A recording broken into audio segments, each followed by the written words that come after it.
Do you worry about your party's image when you have to hold your victory press conference in a pub and you're drinking half a bitter while you're doing it?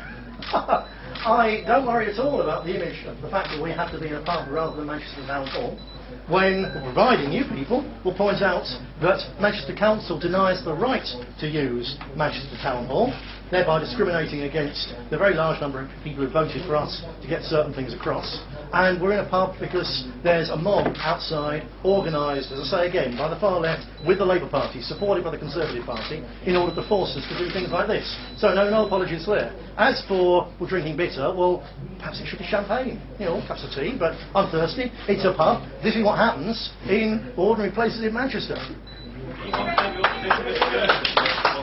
Yes, thank you very much. Our position with the Gurkhas, because the Sun, the Express and so on, and the Manchester Evening News, who we've excluded from this conference because their lies have been so outrageous, have said, well, the Sun produced this, a leaflet, a BNP leaflet supposedly, which said that all the Gurkhas here looking after Gurkhas, ex-servicemen and so on, should be expelled from the country. Now that leaflet was actually produced by people from a group called TWAFA, Tyne and Weir Anti-Fascist Association, which is closely allied with the people out there. It's the same personnel. It's funded to the tune of £25,000 a year by 5 Labour councils in the northeast of England. This is all perfectly verifiable.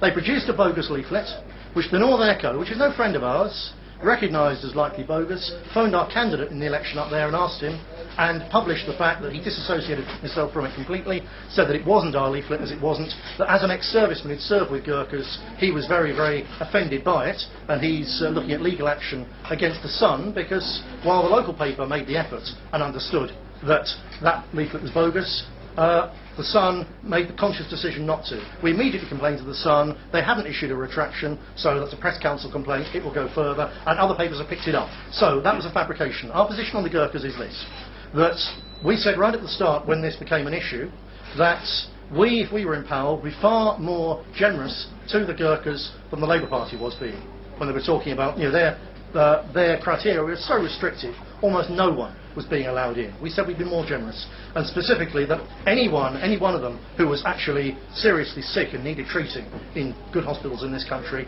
we would allow them and their family into the country for as long as they needed treatment or for as long as they lived. We also said that we didn't feel that Britain, as the most overcrowded country in the world, could take an extra 100,000 people and their families, which is precisely what, I don't want to politicise them, but it's also what the Gurkha campaign and Joanna Lumley said when they said to the government, we are absolutely sure that 10,000 will come and their families. And on that basis we immediately said, as actually did the government, for once myself and Gordon Brown were in full agreement at that point, when he moved towards our position of letting in a decent number. As for 100,000, I'll tell you quite simply, as I say, the problem is Britain's full. If we, or if our state, was to remove the more than 100,000 Muslims who, according to, I think it was an Express opinion poll last year, said that they sympathised to a significant extent with Al-Qaeda, if they were to remove those people because they're disloyal to Britain and dangerous, thereby making the space for 100,000 Gurkhas and the dependents, then we'd be delighted, I'd be delighted, to have every single one of them here in Britain. Hope that makes it clear. Thank you very much. Have you had any more members to your council Well, I think on that one, I'll introduce Tina. All right, come out here with it. Tina Wingfield is going to be in charge of our constituency operation for our constituents.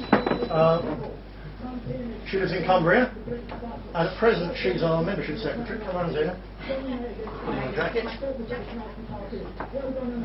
She's going to be relinquishing the position of membership secretary to work very, very closely with me on behalf of my constituents. But as the questions about membership, I'll hand you over to Tina. Yeah. Have you had any increase in membership? We have, I think, over the last 6 weeks, I think I've processed just under 2,000 brand new members, and that's totally fresh new records. We don't usually give out our membership figure for the simple reason we don't give out walk pass figures either. Percentage increase over the last 2 months, we would say that it's gone up by about 25%. It's been absolutely a huge rise in membership. At the moment, we don't know exactly, how much, how large that rise is, because we've got hundreds of thousands of inquiries that we haven't been able to answer. Our phone lines were absolutely jammed after the broadcast, so we've got a backlog of thousands of calls, and we would hope to translate a good 20% of those inquiries into actual membership. So a huge rise in support for the party on the back of our election where the campaign. memberships are from then? All over. Any particular areas? In particular, it tends to be the traditional Labour areas. A lot of the working class have come to the conclusion that Labour no longer represent their interests. So a lot of the phone calls, people are phoning up, they're saying, I've voted Labour all my life, my father voted Labour, my mother, but I cannot bring myself to do it again. They're not representative of the working class any longer. They've totally abandoned us, and they're now defending the interests of every single minority group except the indigenous British people. So yes, Labour supporters, but equally a lot of people who say I've always voted Tory, but I won't vote for a vacuum.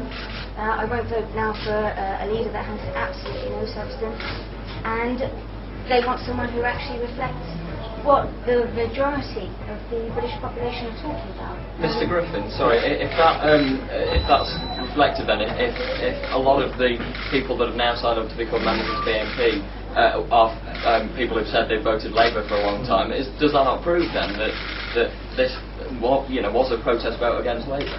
I don't think so, because it's not. There was a protest vote against all the politicians, a one-off, because of, as was raised over there, the expenses thing. No, this is more. The Labour Party in 1997, when they came to power, said the manufacturing industry doesn't matter anymore. That was the signal they'd given up on the working class, and were seeking to build a new block of middle-class animal workers and different ethnic minority groups, and so on. So this is a long-term thing. This is the same as the strange death of liberal England between 1906 and the 1920s. The same thing is happening to the Labour Party. It is dying completely in its traditional heartlands. Well, I class this as the same people as would be classified under United Nations law if the British government would sign up to it. And just as the Aborigines of Australia are the first people of Australia, because they've been there about 25,000 years, just as the North American Indians are the native people of North America, because they've been there about 12,000 years, so the English, the Scots and the Irish and the Welsh, the vast majority, according to current DNA evidence, have been here for about 17,000 years. We are the first people. You wouldn't dare ask that question in North America of a member of the Sioux tribe, so why can you feel that you can insult the English, the Scots and the Irish and the Welsh by disputing our right simply to say we're the first people? That doesn't give us a right to be nasty to anybody else, but it gives us special rights so to order the affairs of this country that our culture and our ways and our identity remain preeminent here. But how can you stand there and say that your policies won't and aren't racist when your very constitution is racist? The whole way that this country is run is racist. There are 12... You just told us that your policies won't be racist. You're not a racist. I'm not a racist. We're about levelling the playing field. At present, if you are an indigenous Brit, you can't even as an English person appear on the census form. The state has forced us to be classified as white British, which means that we alone are not protected by the Race Relations Acts. Everybody else is. The English, the Irish, the Scots and the Welsh are the only people who are not properly covered, the English in particular. There's a huge amount of institutionalised racism against the majority population in this country. Millions of them are very angry about it. Nearly 1 million voted for us largely on that basis. And it's time that political elite, including the mass media, understood that this is a very serious problem. There have been great injustices done to our people, and if you leave injustice to fester, it can cause all sorts of very serious problems. We're here to get it out in the open. We're not here to put anybody else down. We're here to stop the ruling political class